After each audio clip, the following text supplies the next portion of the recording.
السلام علیکم۔ آج ہم تھرڈ ایئر اسلامیات کمپلسری کا اگلا لیکچر سٹارٹ کر رہے ہیں۔ اعوذ باللہ من الشیطان الرجیم، بسم اللہ الرحمن الرحیم۔ آج ہم دیکھیں گے سورہ الحجرات آیت نمبر 11 to 13 اور آنورڈ۔ میرے پاس میری بک کا پیج نمبر ہے 120۔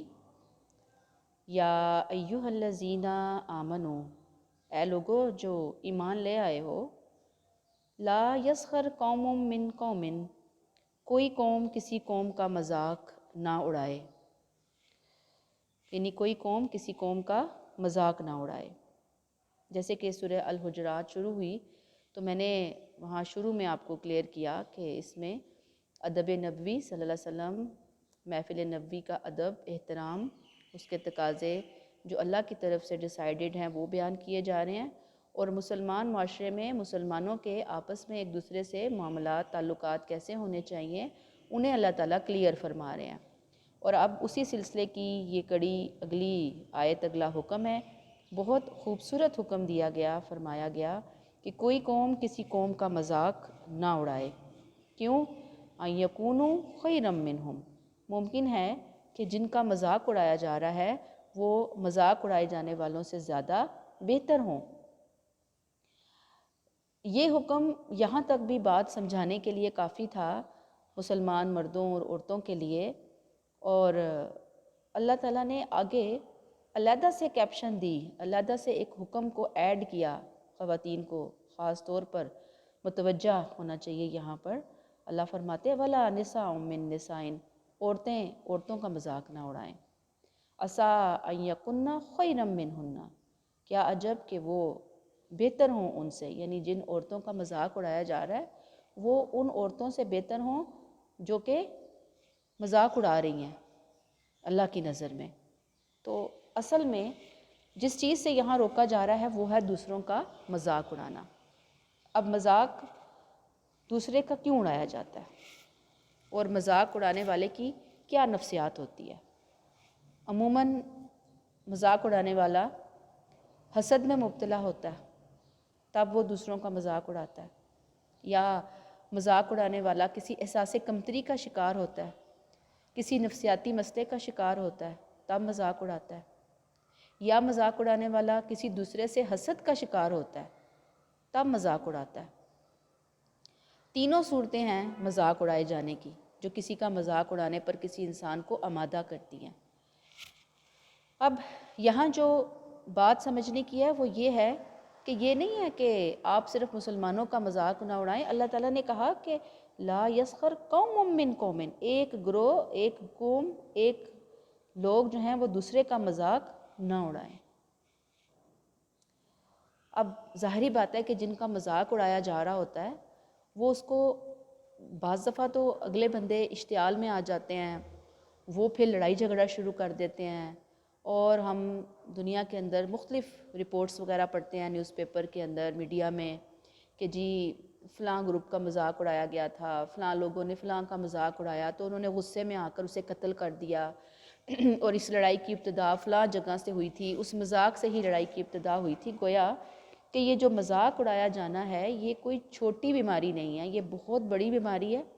یہ دوسرے کے دل کو چیر کے رکھ دیتی ہے، دوسرے کے جذبات کو کچل کر رکھ دیتی ہے، اور پھر ہر بندہ جس کا مذاق اڑایا جا رہا ہے وہ ایک ہی کیٹیگری کا انسان نہیں ہوتا۔ ممکن ہے کہ جس کا مذاق اڑایا گیا ہے وہ کیا کرے کہ وہ خاموش ہو جائے، لیکن اندر ہی اندر وہ ایک جیسے دل میں رکھ لینی ہوتی ہے نا بات، وہ رکھ لے اور وہ اس کے بارے میں چپتا رہے، اسے ڈپریشن ہو جائے، ممکن ہے وہ بول نہ سکتا ہو، اس کی پوزیشن ایسی نہیں ہے کہ وہ بولے اس وقت، تو بہرحال یا پھر ممکن ہے کہ وہ اپنا کوئی بدلہ لے، انتقام لے، بدلہ لینے کے لیے وہ مختلف صورتیں اختیار کر سکتا ہے۔ اس لیے اللہ تعالیٰ نے اس نیگیٹو رویے سے مسلمانوں کو روکا کہ آپ نے اپنے اندر یہ نیگیٹو رویہ نہیں لے کر آنا۔ اب آپ دیکھیں یہاں پر کہ قوم قوم کا مذاق نہ اڑائے۔ ہمارے ہاں آپ دیکھیں کہ مذاق اڑانے کو بہت معمولی شے سمجھا جاتا ہے۔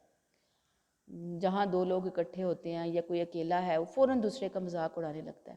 مثلاً ہم دیکھتے ہیں کہ عموماً پٹھان قوم کا مذاق بنایا جاتا ہے، ہم دیکھتے ہیں کہ سکھوں کا مذاق اڑایا جاتا ہے، ہم دیکھتے ہیں کہ چائنیز وغیرہ جو لوگ ہوتے ہیں ان کے ناک ذرا چپٹے ہوتے ہیں، ان کے ناک نقشے کا مذاق اڑایا جاتا ہے، اور پھر آپس میں ایک دوسرے کی وضاقتہ کا مذاق اڑایا جاتا ہے، ایک دوسرے کے گفتگو کرنے کے سٹائل کا، اس کے اٹھنے بیٹھنے کے سٹائل کا مذاق اڑایا جاتا ہے، اور یہاں اور تو اور کہ اگر کوئی گر جائے نا راستے میں تو فوراً سارے کھی کھی کر کے ہنسنا شروع کر دیتے ہیں، اس کا بھی مذاق اڑاتے ہیں. یعنی جہالت کی انتہا پہ ہے مسلمانوں کے اندر یہ جو پرابلمز ہیں.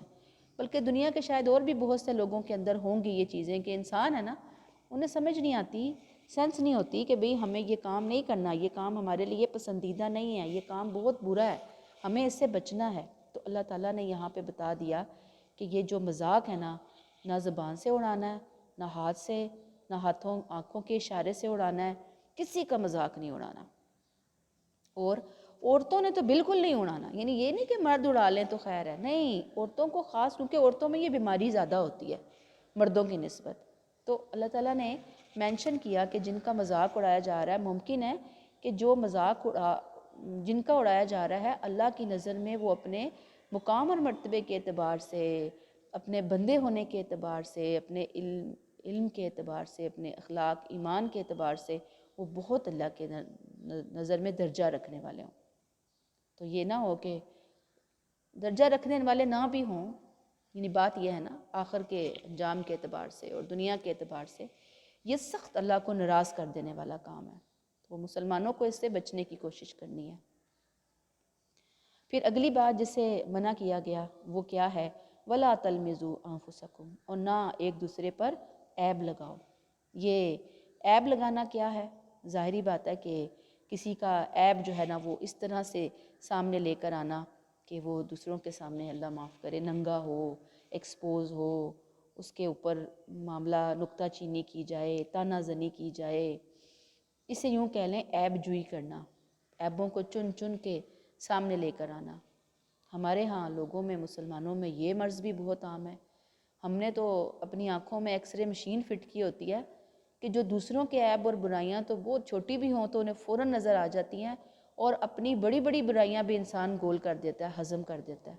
وہ کہتے ہیں نا کہ دوسرے کی آنکھ کا تو تنکا بھی نظر آتا ہے شتیر بن کے، اور اپنا شتیر بھی تنکا نظر آتا ہے. اپنے تو کہتے ہیں نا کہ اگر اونٹ بھی ہم نگل لیتے ہیں تو وہ بھی ہم میٹھا میٹھا سمجھ کے اگل لیتے ہیں. یعنی یہ حالات ہیں کہ دوسروں کے عیب نکال کر ان کو ڈسکلوز کرنا، لوگوں کے سامنے لانا کہ اس کی بےزتی ہو، وہ لوگوں کی نظروں میں اس کو وہ حقیر ہو جائے، تو یہ بھی اللہ کی نظر میں بہت بڑا جرم ہے. ظاہری بات ہے کہ یہ پھر بہتان میں بھی آتا ہے، غیبت میں بھی آتا ہے، عیب جوئی میں بھی آتا ہے. یعنی صرف اس ایک وَلَا تَلْمِزُوا أَنفُسَكُمْ میں بہت ساری چیزیں اکٹھی کر دی گئی ہیں. پھر کیا ہے؟ وَلَا تَنَابَزُوا بِالْأَلْقَابِ، اور آپس میں ایک دوسرے کو برے ناموں سے نہ پکارو، برے ناموں سے نہ پکارو. اور برے نام ظاہری بات ہے کہ جہاں پہ خاص طور پر کسی نام سے کسی کی تذلیل مقصود ہو، کسی کو رسوا کرنا مقصود ہو، کسی کی عیب جوئی مقصود ہو. مثلاً ہم کہیں گے کہ فلاں تو بڑی، یہ کسی کو بلا رہے ہیں تو ہم کہتے ہیں اے موٹی ادھر آ، یا او لمبی، او فلاں فلاں. اس طرح کے ہم جو نام دوسروں کے بگاڑ کے لے رہے ہوتے ہیں جس میں اس کے عیب کو نمایاں کرنا مقصود ہوتا ہے، تو یہ چیز سخت گناہ کی بات ہے. اور ہمارے ہاں تو مسلمان سوسائٹی کے اندر ہم نے تو عموماً دوسروں کے نام رکھے ہوئے ہوتے ہیں. ہاں وہ جو فلاں ہے، فلاں تو فلاں ہے، فلاں تو فلاں ہے، فلاں تو فلاں ہے. تو یہ جو نام لے کر کسی کو پکارنا اور خاص طور پر برے، یہ بہت ہی زیادہ گناہ کی بات ہے. اس میں آپ ایک بات کو ذہن میں رکھیے کہ ایسے نام کہ جس سے کسی کی پہچان ہو رہی ہے، اس سے کسی کی دل آزاری نہیں ہو رہی. مثلاً نبی کریم صلی اللہ علیہ وسلم کے ایک صحابی ہیں، ان کو ذوالیدین رضی اللہ تعالیٰ عنہ فرمایا جاتا تھا، یعنی 2 ہاتھوں والا کہتے تھے. یعنی ایسے ہی ان کا نام مشہور ہو گیا. بعض لوگوں کے نام ہوتے ہیں عارج، لنگڑا، طویل، لمبا بھی آئے ہیں، لیکن یہ کوئی اتنے پسندیدہ نہیں ہے. یہ میں آپ کو بتاؤں، یعنی ہسٹری میں یہ ہمیں ملتے ہیں لیکن یہ پسندیدہ نہیں ہے. بعض لوگوں کی بچپن سے ہی نام ہی رکھ دیا جاتا ہے، من کسی کو کالا کہا جاتا ہے اس کے رنگ کی وجہ سے. یہ اچھی بات نہیں ہے، لیکن اب وہ اتنا یوز ٹو ہو گیا، اس بیچارے کو تو بچپن سے سننے میں یہی ملا. لیکن میں یہ سمجھتی ہوں اللہ تعالیٰ کے اس حکم سے کہ نام چینج کرنا چاہیے. خوبصورت نام سے پکارنا چاہیے. یعنی ہم اسے یہ بھی تو کہہ سکتے ہیں نا، او نوجوان، او بچی، او پیاری ادھر آؤ میری بات سنو، مطلب بیٹے، اس طرح کی بات بھی کی جا سکتی ہے. ضروری ہے کہ اس طرح کے ہم غلط ناموں سے ہی کسی کو پکارے اور اسے ڈیگریڈ کریں. اللہ نے آگے فرمایا بئس الاسم الفسوق. اب یہاں پہ یہ جو نام ہے، یہ جو عربک کی تجوید ہے، ذرا اس کو ملاحظہ کیجئے. میں نے اپنے گروپ کو تو سمجھائی تھی یہ بات، لیکن اگر جو لوگ ایبسنٹ تھے اور جو دوسرے گروپ والے لوگ ہیں وہ اس لفظ کو ذرا سیکھے پڑھنا. یہ اسم لفظ نہیں ہے، یہ لسم ہے، لام ہے، لام. لسم الفسوق بعد الایمان، کہ ایمان کے بعد گناہ کا نام برا نام ہے. یعنی ایمان کے بعد اگر کوئی انسان اس طرح کی حرکت کرتا ہے، گناہ میں آگے بڑھتا ہے، بڑی ہی برائی کی بات ہے. اللہ تعالیٰ کو پسند نہیں ہے یہ بات. اللہ نے ساتھ ہی فرمایا وَمَن لَّمْ يَتُبْ فَأُولَٰئِكَ هُمُ الظَّالِمُونَ. اور جو باز نہ آیا تو یہی لوگ ظالم ہیں. کیا ہیں یہ لوگ؟ ظالموں کے ظالم ہیں یہ لوگ. کون لوگ ظالم ہیں؟ دوسروں کا مذاق اڑاتے ہیں. کون لوگ ظالم ہیں؟ دوسروں کی عیب جوئی کرتے ہیں. کون لوگ ظالم ہیں؟ جو برے القاب سے پکارتے ہیں. یہ ظالم ہیں. اگر انہوں نے توبہ نہ کی، کمپنسیٹ نہ کیا اپنے اس گناہ کو، اللہ ان کو آخرت میں ظالموں کے ساتھ اٹھائے گا. ظالم کون؟ کہ جنہوں نے دوسروں کا وہ حق نہ دیا جو انہیں دینا چاہیے تھا. پھر اگلی آیت، اگلا حکم، یا ایھا الذین آمنوا اجتنبوا کثیرا من الظن. اے لوگو جو ایمان لائے ہو، بہت سارے گمانوں سے بچو. یعنی کیا کرو؟ بہت سارے گمانوں سے بچو. کیوں بچو؟ ان بعض الظن اسم. بہت سارے گمان جو ہیں وہ گناہ ہوتے ہیں. گمان کیا چیز ہوتی ہے؟ گمان دل میں دوسرے کے بارے میں برا خیال کرنا، نیگیٹو خیال لے کر آنا دل میں دوسرے کے بارے میں. پہلا اس کا مرحلہ کیا ہے؟ اور یہ جو گمان ہے یہ سیلف کریٹڈ ہوتا ہے. یعنی میں نے خود کریٹ کیا ہوا ہوتا ہے. اس میں کوئی حقیقت نہیں ہوتی، اس کی کوئی اصلیت یا دلیل نہیں ہوتی، اس کا کوئی میرے پاس ثبوت نہیں ہوتا.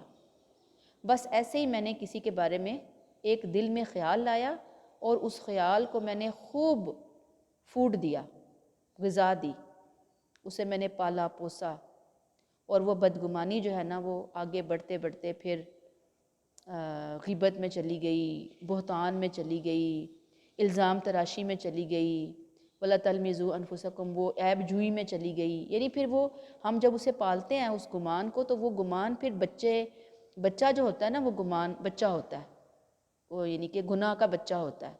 اور پھر وہ اس سے پرورش پانا شروع ہوتا ہے، بڑا ہونا شروع ہوتا ہے، گرو کرنا شروع ہوتا ہے، اور پھر وہ مختلف گناہوں کی طرف لے کے جاتا ہے. یعنی بچہ ہوا بدگمانی سے، گناہ کا پیدا، وہ آگے لے کر چلا. اب پتہ نہیں وہ اونٹ کون سی کروٹ جا کر بیٹھے گا. بدگمانی انسان کو کہاں لے کر جائے گی؟ یہ چیز بھی کیا ہے؟ حرام ہے، ناجائز ہے، ظلم ہے. دوسرے کے بارے میں بدگمانی. جیسے مثلا میں ایک مثال دیتی ہوں کہ جیسے آپ دیکھیے کہ میں ہی کہیں جا رہی ہوں آپ کے سامنے نا، آپ کو راستے میں ملتی ہوں کالج میں باہر، آپ مجھے سلام کرتے ہیں کہ میڈم السلام علیکم، اور میں اس وقت اپنے ہی کسی خیال میں، اپنی کسی پرابلم میں، یا کوئی بھی معاملہ ہو سکتا ہے کیونکہ انسان ہر وقت ایک ہی جیسی اسٹیٹ آف مائنڈ میں نہیں ہو سکتا نا. تو میں کسی اپنی پرابلم میں گم ہوں، یعنی کہ بالکل مجھے ہوش ہی نہیں ہے ادھر ادھر کا کہ بھی میں نے کسی کو دیکھنا ہے، یا مجھے دیکھ رہی ہوں میں لیکن میرے خیالات کہیں اور ہیں. اور آپ نے وہ سلام بھی کیا تو شاید وہ اتنی ہلکی آواز میں تھا یا ایسی آواز تھی جو میرے کانوں تک نہ پہنچی ہوگی. تو اب کیا ہوا کہ میں نے جواب نہیں دیا. تو آپ کہیں گی کہ دیکھو میڈم کتنی روڈ ہے، انہوں نے جواب نہیں دیا. تو یہ کیا ہے؟ یہ بدگمانی ہے. یہ بدگمانی کا پہلا جرم ہے جو ہمارے اندر پیدا ہوا کسی کے بارے میں. اب کیا ہوگا؟ یہ یہیں پہ نہیں رکے گا، یہ ہمیں آگے لے کر جائے گا، اور سے اور آگے لے کر جائے گا. ہم کہیں گے کہ دیکھیں آئندہ سے تو وہ میں کبھی بھی انہیں سلام نہیں کروں گی، میں تو ان سے بات ہی نہیں کرنا پسند کرتی، وہ تو یہ ہیں، وہ تو وہ ہیں۔ تو یہ ساری باتیں مزید سے مزید لے کر جائیں گی۔ اسی لیے اللہ تعالیٰ نے پہلی سٹیج پہ ہی روکا کہ بدگمانی مت کرو، کیونکہ بدگمانی جو ہے اس میں بہت ساری چیزیں گناہ کی آ جاتی ہیں۔ گناہ کیا ہے؟ یہی جو میں نے آپ کو بتایا کہ رائی کا پہاڑ بنایا جاتا ہے، منع کر دیا گیا۔ گناہ سے بچو۔ اور آپ صلی اللہ علیہ وآلہ وسلم نے بھی فرمایا کہ گناہ سے، یہ زن سے بچو، کیونکہ زن جو ہے یہ سب سے جھوٹی بات ہوتی ہے۔ جھوٹی بات کیوں کہا آپ صلی اللہ علیہ وسلم نے اسے؟ اس لیے کہ اس میں جھوٹ ہی جھوٹ ہوتا ہے، سچ تو ہوتا ہی نہیں ہے۔ اب اصل میں کرنے کا کام کیا تھا؟ آپ مجھ سے پوچھتے میڈم ہم نے آپ کو یہ سلام کیا تھا فلاں ٹائم پہ، یا خیریت تو تھی، آپ نے جواب نہیں دیا۔ یعنی یہ اسٹائل اختیار کرے نا دوسروں سے گفتگو کرنے کا، بجائے یہ کہ آپ کے ہاں تم نے یہ کیوں نہیں کیا، تم تو ہو ہی بری، اس کی بجائے ہم یہ کہیں کہ فلاں ٹائم پہ یہ فلاں کام ہو گیا تھا، خیریت تھی، یہ کام ایسے ہی کرنا تھا، یا ہمیں سمجھ نہیں آئی، سمجھنے میں ہمیں غلطی لگی، یا مس انڈرسٹینڈنگ ہمیں ہو رہی ہے۔ تو اس طرح سے ہمیں دوسروں کے بارے میں معاملات کو لے کر چلنا ہوتا ہے۔ اس کے برعکس نبی کریم صلی اللہ علیہ وسلم نے ہمیں یہ بھی بتایا کہ دوسروں کے بارے میں اچھا گمان رکھنا خوبصورت عبادت ہے۔ یعنی جو خوبصورت عبادت ہے نا، اس میں ایک اچھا گمان بھی آتا ہے۔ اچھا گمان رکھے دوسروں کے بارے میں، اس سے معاشرے میں بڑی خیر آئے گی، بڑی برکت آئے گی، تعلقات میں خوبصورتی آئے گی، آسانیاں ہوں گی تعلقات کے اندر، اللہ تعالیٰ سب سے بڑھ کر راضی ہوں گے۔ لیکن آج ہم مسلمان سوسائٹی کے اندر تو دوسروں کے بارے میں اتنا کچھ ازیوم کرتے ہیں اور پھر رائی کا پہاڑ بناتے ہیں، اور ہمارے پاس صرف یہی گفتگو ہوتی ہے دوسرے کے بارے میں کرنے کے لیے۔ پھر آپ دیکھیے کہ اور کیا چیز آتی ہے اس کے اندر۔ ارشاد ہے، ارشاد باری تعالیٰ ہے، اگلا حکم جو مسلمان سوسائٹی کے لیے، مسلمانوں کے اخلاق اور کردار کے سیکھنے کے لیے، ان کی تربیت کے لیے بڑا ہی ضروری ہے، وہ ہے وَلَا تَجَسَّسُوا، جاسوسی نہ کرو، ایک دوسرے کی ٹٹول نہ کرو، ایک دوسرے کی ٹو میں نہ رہو۔ یعنی یہ ٹو کیا ہے، ٹٹول کیا ہے؟ کہ لوگوں کے راز، ان کے معاملات، ان کی پرائیویسی، ان کی پرائیویٹ لائف کے اندر دخل اندازی، اس کے اندر رہنا۔ یعنی ایک بات تو جب سب کے سامنے آ چلے وہ تو ہے، ایک بات جو ہے وہ جس نے چھپائی ہوئی ہے، اس نے خفیہ رکھی ہوئی ہے، آپ اس کو جناب ٹو رہے ہیں، دیکھ رہے ہیں کیا ہو رہا ہے، کیسے ہو رہا ہے۔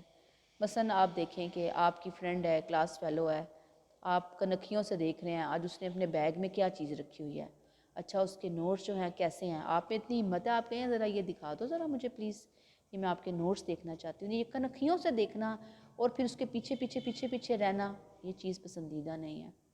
اور ہمارے ہاں خیر مردوں میں بھی، بعض مردوں میں بھی بڑی اس طرح کی عادتیں کبھی ہوتی ہیں، بڑی مضبوط ہوتی ہیں، لیکن خواتین میں تو ماشاءاللہ ہوتی ہیں کہ وہ دروازوں سے جھانکنا، چھتوں پہ چڑھ چڑھ کے دوسرے کے گھر کے اندر دیکھنا، کون آ رہا ہے، کون جا رہا ہے، یہ کیا کھا رہے ہیں، کیا پہن رہے ہیں، کیا اوڑھ رہے ہیں، کیا مسئلے مسائل چل رہے ہیں، پھر ان کی باتیں اٹھانا اور پھر ان کو لے کر ڈسکس کرنا ادھر ادھر فیملی میں، باہر لوگوں کے ساتھ۔ یہ ساری چیزیں جاسوسی کے زمرے میں آتی ہیں، جو کہ سخت ناپسندیدہ ہیں۔ لیکن اس میں ایک بات آپ ذہن میں رکھیے کہ کچھ چیزیں ایسی ہیں کہ جہاں پہ جاسوسی کو ڈسپلن مینٹین کرنے کے لیے دیکھنا پڑتا ہے۔ مثلاً اب آپ دیکھیں کہ ہم کالج ہے جیسے ہمارا، مثلاً 800 کے قریب بچیاں پڑھتی ہیں یہاں پر، ٹھیک ہے۔ اب ہمیں بچیوں کے کردار اخلاق کو تھوڑا سا تربیت بھی کرنی ہوتی ہے۔ ہم یہاں پہ منع کر رہے ہوتے ہیں، گورنمنٹ بھی منع کرتی ہے، ہم بھی منع کرتے ہیں کہ بچیوں کے پاس موبائل یا ایسی کوئی اوٹ پٹانگ قسم کی چیزیں نہ ہوں۔ سپوز وہ نشہ کر رہی ہیں، کوئی سگریٹ پی رہی ہے، وہ آگے 10 لڑکیوں کو یہ سگریٹ کی عادت نہ ڈال دے، تو ہم نے پھر پراکٹرز کی بہت ساری ڈیوٹی لگائی ہوتی ہے، پراکٹرز نے اپنے طور پر بچیوں سے وہ پوچھ گچھ کر رہی ہوتی ہیں تاکہ ڈسپلن مینٹین رہے، کالج کی عزت پر، آپ بچیوں کی عزت پر کوئی حرف نہ آئے۔ تو ہم تھوڑا سا اس طرح کے معاملات کو دیکھ رہے ہوتے ہیں کہ ہمارے کالج کا نام بدنام نہ ہو۔ ہم یہ چاہتے ہیں کہ ہمارے کالج کا سر ہمیشہ فخر سے بلند رہے، ہم کالج والوں کا، کالج ہم سے ہے نا، ٹیچرز ہیں، پرنسپل ہیں، باقی سٹاف ہے، اسٹوڈنٹس ہیں، ہمارا کالج ہے، تو ہم چاہتے ہیں کہ ہمارا ہر موقع پر سر جو ہے نا فخر سے بلند ہو، نہ کہ یہ کہ اللہ نہ کرے کہ ہمارے کالج کے بارے میں کوئی بری خبریں باہر، ریپوٹیشن ہمارے کالج کی خراب ہو۔ تو ہم اس کے لیے یہ طریقہ کار اختیار کرتے ہیں جو ضرورتاً ہے۔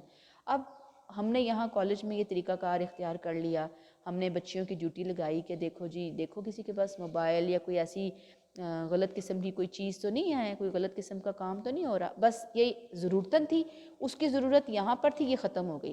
اب اس کا یہ مطلب نہیں ہے کہ وہی پراکٹر جو کالج میں یہ کام کاری تھی وہ آپ اپنے محلے میں اگر اس کے رہتے ہیں کوئی دوسری بچی تو وہ ادھر بھی ان کی جاسوسی کرتی رہے کہ میں دیکھوں گی اس کا اخلاق کیسا ہے، اس کا کردار کیسا ہے، یہ فلاں ہے، اس کا کام ہی نہیں بنتا، کسی کا بھی کام نہیں بنتا کسی کی پرائیویسی میں انٹرفیئرنس کرنے کے حوالے سے۔ تو یہ جاسوسی آپ کو سمجھ آ گئی کہ ضرورتاً جہاں ہوگی وہاں پہ ہوگی۔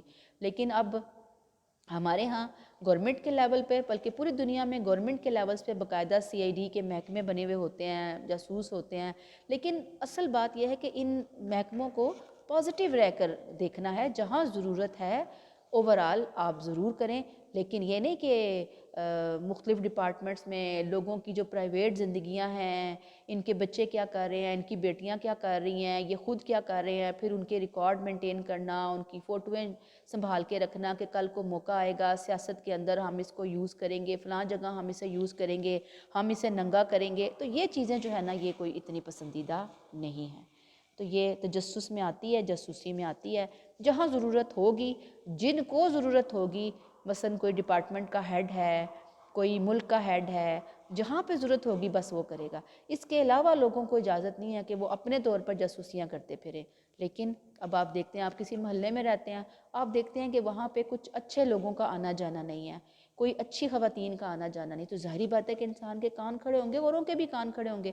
تو آپ تھوڑا سا وہاں پہ پھر کانشیس ہو کر اس کی اطلاع ہائر اتھارٹیز کو پہنچائیں گے، جس کو بھی دینی ہے، تاکہ آپ دیکھیں کہ یہ جو مشکوک قسم کی حرکتیں ہیں، خفیہ حرکتیں ایک دم ہونا شروع ہو گئی ہیں محلے میں، علاقے میں، اللہ خیر کرے، کوئی ایسا تو نہیں ہے کہ کوئی بہت بڑی سازش ہو رہی ہے یہاں پر، اس پوائنٹ آف ویو سے تو ضرور دیکھا جائے گا دوسرے کو، لیکن خام خواہی نہیں کہ آپ اپنے اچھے بھلے پڑوسی ہیں ان کی آپ جاسوسی کرنا شروع کر دیں، اپنی بہن کی جاسوسی کرنا شروع کر دیں، فلاں کی جاسوسی کرنا شروع کر دیں، یہ اجازت نہیں ہے۔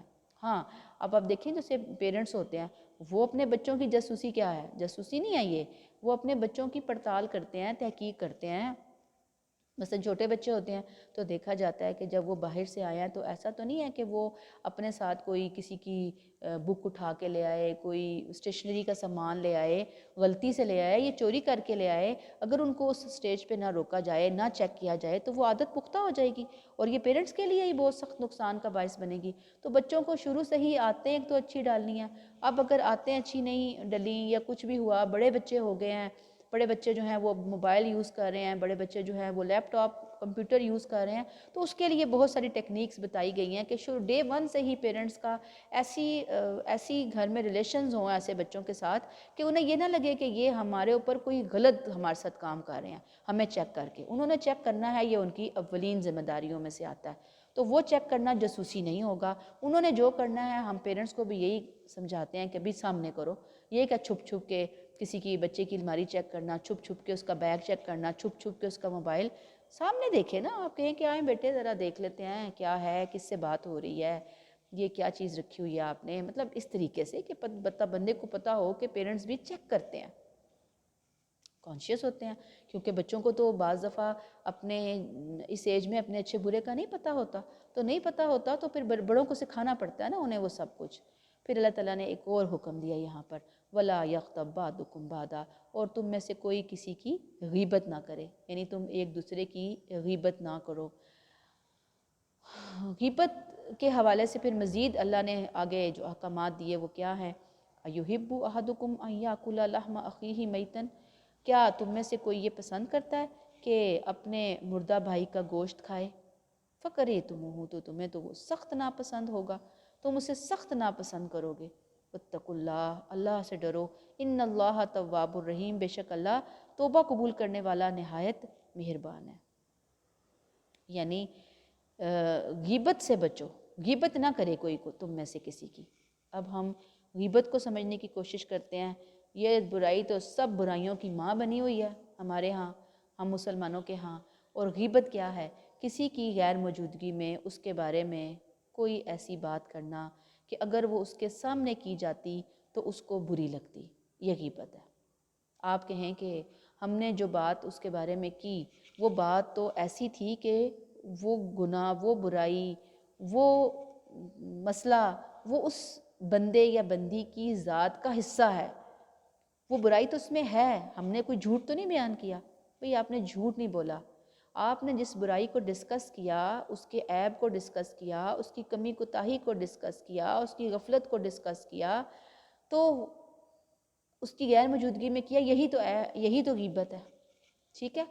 اور اگر آپ نے جو ڈسکس کیا وہ اس میں موجود نہیں تھا، آپ اپنے طور پر غیبت کی، تو وہ غیبت نہیں ہے، وہ بہتان بن جاتا ہے، یعنی وہ بہتان کے زمرے میں آتا ہے، وہ غیبت پلس بہتان ہو جائے گا، دو بڑے بڑے کبیرہ گناہ، حرام گناہ جو ہیں وہ سامنے آ جائیں گے۔ تو اسی لیے قرآن میں بھی آپ دیکھ لیں اللہ تعالیٰ نے یہاں پہ کیا کہا کہ کوئی کسی کی غیبت نہ کرے، اور آپ دیکھیے کہ قرآن نے اس کی جو قباحت ہے نا، اس کا مکروہ ہونا، اس کا گندہ ہونا، اس کا غلیظ ہونا اتنی زبردست مثال سے بیان کیا کہ اپنی عام روٹین کے اندر تم ذرا یہ بات بتاؤ، یہ جواب دو کہ اگر تم میں سے کسی کا بھائی کا رشتہ دیکھیں نا کتنا محبوب، کتنا پیارا ہوتا ہے، اور اگر خدا نہ خواستہ بھائی کی ڈیتھ ہو جائے، پھر انسان کے غم کی حالت کیا ہوتی ہے اس موقع کے اوپر کیا کوئی یہ شخص تصور کر سکتا ہے کہ اس کا بھائی مر جائے اور وہ اس کا گوشت کاٹ کے کچا گوشت کھائے؟ اب آپ دیکھیں، ایک تو گوشت کاٹنا، اوپر سے اس کو کھانا، یہ ایک سے بڑھ کر ایک برائی ہے جس کو اللہ تعالیٰ نے یہاں بیان فرمایا ہے۔ اللہ تعالیٰ نے فرمایا تمہیں تو سخت کراہیت آئے گی، تم یہ کام کر ہی نہیں سکتے۔ تو غیبت کرنا، اپنے مردہ بھائی کا کچا کاٹ کے گوشت کھانا ہے۔ اللہ نے یہ دیکھیں کتنی بڑی مثال دے دی۔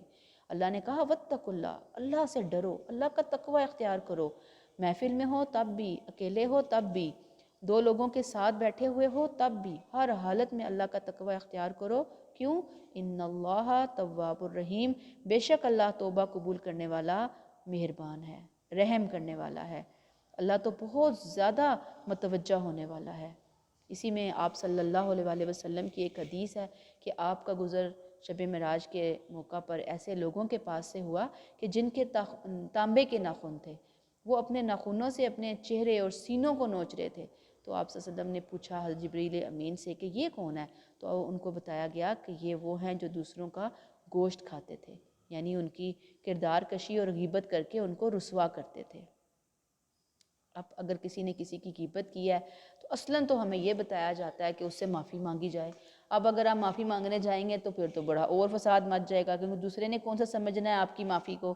تو وہاں پہ بہتر یہ ہے کہ پہلے تو اللہ سے معافی مانگی جائے، اسے کوئی گفٹ وغیرہ دیا جائے، اس کے حق میں دعائے مغفرت کی جائے، اس کے لیے اگر وہ بندہ دنیا سے رخصت ہو گیا یا آپ کے قریب سے کہیں چلا گیا، آپ کی زندگی سے نکل گیا، تو اس کے لیے معافی تلافی اللہ سے مانگی جائے کہ اللہ میں نے فلاں ٹائم پہ فلاں کی غیبت کی تھی، آپ مجھے معاف فرما دیجئے۔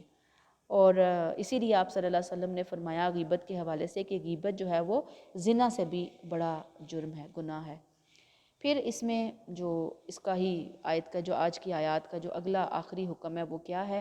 یا ایہا الناس، اے لوگو، انا خلقناکم من ذکر و انثی، بے شک ہم نے تمہیں ایک مرد اور ایک عورت حضرت آدم اور اماں حوا سے پیدا کیا، وجعلناکم شعوبا و قبائل، اور ہم نے تمہاری ذاتیں اور قبیلے بنائے۔ کیوں بنائے؟ فخر اور غرور کے لیے نہیں بنائے ہم نے کہ تم یہ کہو کہ میری ذات اعلیٰ ہے اور فلاں ذات جو ہے وہ گھٹیا ہے، فلاں ذات یہ ہے، فلاں خاندان فلاں معاملہ وہ ہے، ہم تو جی فلاں قوم سے تعلق رکھتے ہیں، خاندان سے تعلق رکھتے ہیں، قبیلے سے تعلق رکھتے ہیں، وہ فلاں تو کمی کمین ہیں جی، وہ فلاں تو ریڑھی چلانے والے ہیں جی، وہ فلاں تو سویپر ہیں، وہ فلاں ان کا کیا کام ہے، ان کا کیا پیشہ ہے، وہ تو جناب پینٹر ہیں، اور ہم تو دیکھیں نا اتنی اعلیٰ ذات کے لوگ ہیں۔ اللہ کہتے ہیں ہم نے یہ سارے پیشے بنائے، ہم نے کام بنائے، ہم نے قومیں بنائیں، ہم نے قبیلے بنائے۔ یہ جو کلاس سسٹم تم نے آپس میں لے آئے ہو نا کہ اپر کلاس اور مڈل کلاس اور لوور کلاس، ہم نے نہیں بنایا یہ، ہم نے تو یہ اس لیے بنایا تھا لِتَعَارَفُوا، تاکہ تم ایک دوسرے کی شناخت کرو، آئیڈینٹیفیکیشن تمہاری قائم ہو۔ کہ آپ دیکھیں نا جیسے اللہ تعالیٰ معاف کرے دنیا کو پیدا کرتے، لوگوں کو پیدا کرتے اور لوگوں کو اتار اتار کے زمین پہ پھینکتے جاتے، کوئی رشتہ نہ ہوتا، کوئی ناتا نہ ہوتا، کوئی خاندان قبیلہ نہ ہوتا، جیسے جنگل میں رہ رہے ہیں لوگ رہ رہے ہوتے اور دنیا سے چلے جاتے۔